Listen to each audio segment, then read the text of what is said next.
Ultima tappa delle Village Day, lasciamo la casetta cantoniera e andiamo a riprendere il percorso.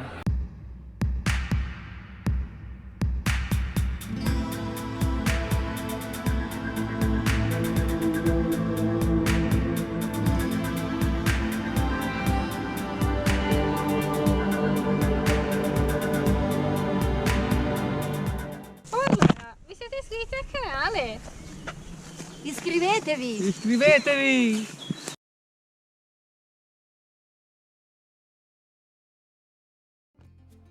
Questo è Tagliaferro col sole che fa capolino all'orizzonte.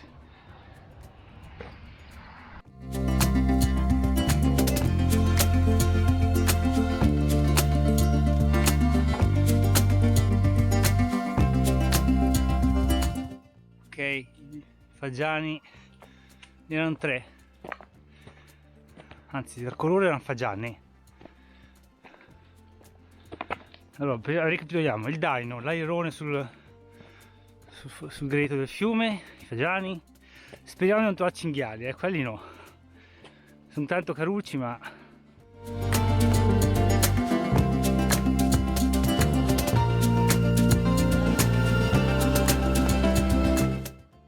la strada bianca toscana è diventata nera. Cosa è successo? È un segno premonitore?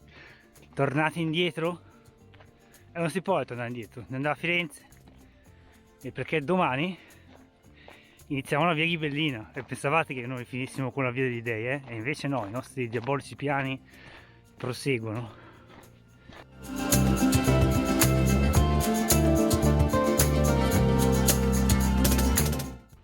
Monte Senario 1 ora e 20.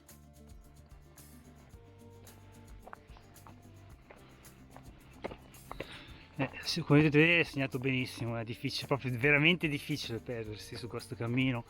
Chi vi dice che si è perso sulla via degli dei è perché o stava chiacchierando col compagno di strada o non so cosa stesse facendo.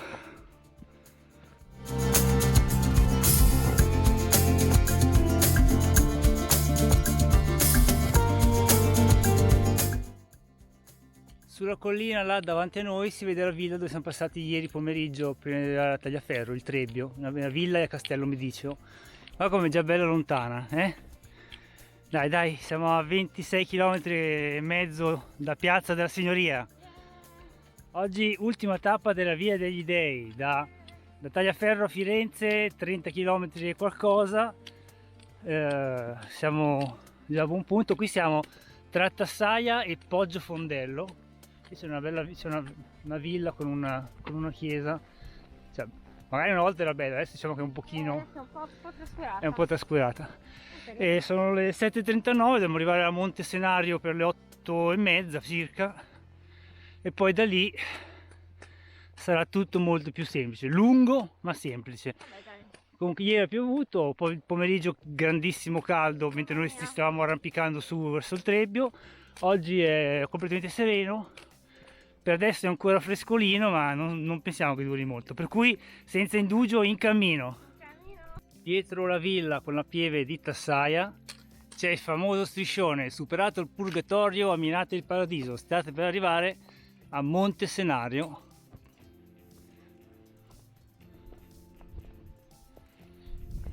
Poi tutto dipende da come uno intende il paradiso, eh. Tu il paradiso di Monte Senario come te lo immagini? Non te lo dico. Ah no?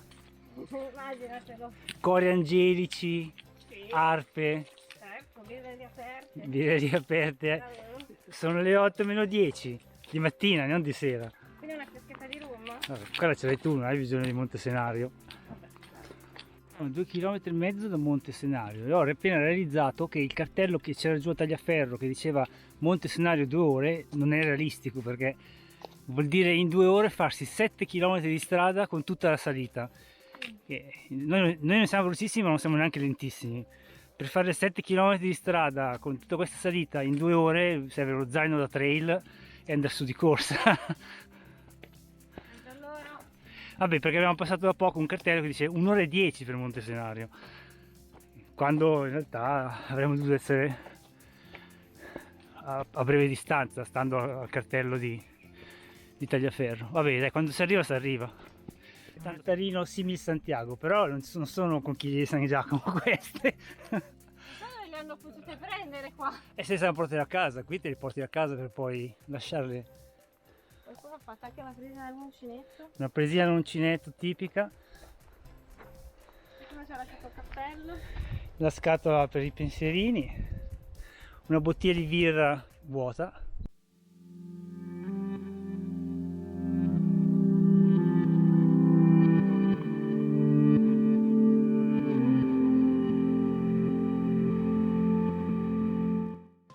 In Lunigiana, sulla via Francigena, nella tappa Pontremoli-Aulla, passato il torrente Cappio, c'è una sterrata nel bosco che si chiama Viale della Marina. Non so perché, in realtà forse c'era una vecchia polveriera della Marina da quelle parti. Qui invece abbiamo appena passato la località Il Porticciolo, che però la vedo dura venire a ormeggiare qui. Cioè, tu che sei donna di mare, ma come accidenti li scelgono i nomi? Come li scelgono i nomi dei toponimi qui? Va bene, dai. Davanti a noi abbiamo il Giogo e dopo il Giogo Monte Senario col convento, le fontanelle, e faremo una piccola pausa magari. Pieno di piccoli cartellini indicatori per le più disparate le destinazioni, tipo il Cippo Aglietti, la risalita Antenne. Non ti verrebbe voglia di farle tutte queste deviazioni? No, assolutamente no. No. Sono ancora 23 km da fare. Va bene.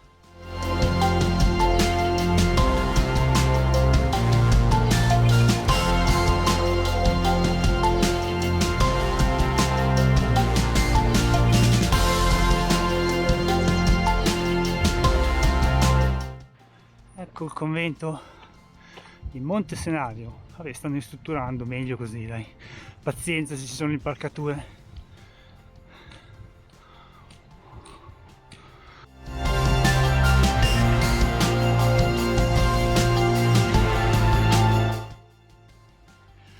Allora, sono le 9 meno un quarto, il bar è chiuso, magari apre più tardi. L'importante è che la fontana funzioni. Sì!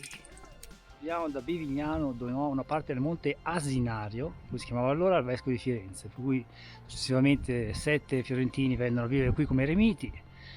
Pian piano fondarono l'ordine religioso, l'ordine dei servi di Maria, cominciarono a costruire pian piano, per cui si ingrandì fino al 700, tra alterne vicende, abbandoni, saccheggi, devastazioni. Poi la soppressione napoleonica, ma nel 1870 è tornato santuario, l'hanno elevato al rango di basilica, hanno fatto santi i sette fondatori, per cui è ricominciato a fiorire. Quello sì che è il marketing che funziona.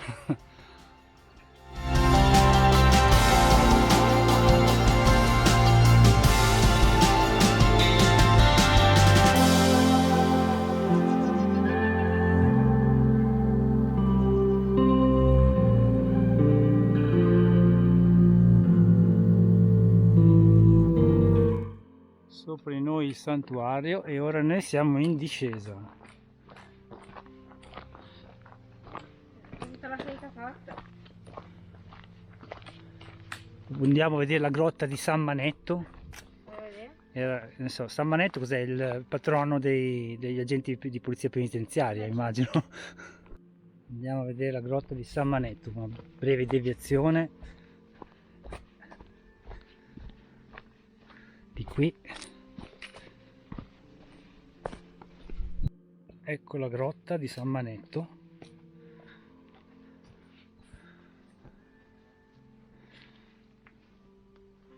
E come potete vedere è proprio una grotta con qualche parte di muratura, ma fu priore generale addirittura per 2 anni, ma sotto il pontificato di Clemente IV. Uomo di gran santità e devozione, di bell'aspetto, di natura delicata. Non so, solo per rimanere in Toscana, non so se avete visitato la Certosa di Calci, però non c'è confronto fra dove viveva il priore San Manetto a dove vivevano i padri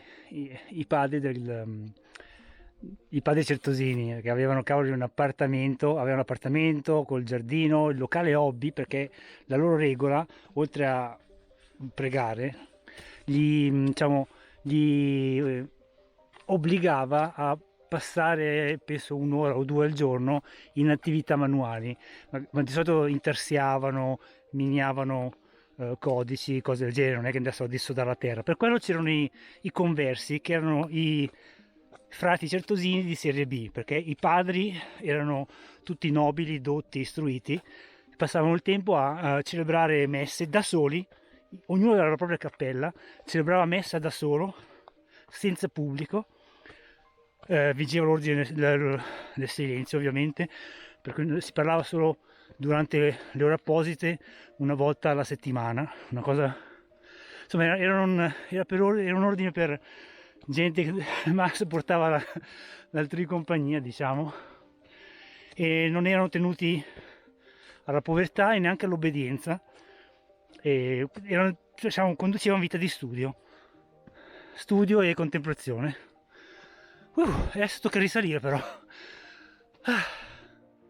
Ecco, io da Grullo, dopo aver visitato la grotta di San Manetto, sono risalito sul percorso. Invece se senza salire bastava seguire il cartello per cimitero, se siete scesi lì non sareste dovuti risalire sputando un polmone. Questo è il cimitero, però è molto moderno,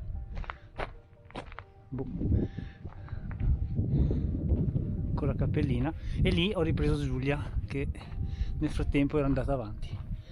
Per cui, se volete visitare la grotta di San Manetto, poi quando avete finito seguite l'indicazione del cimitero e non perdete tempo a risalire fino al santuario. Questa è la ghiacciaia di Monte Senario.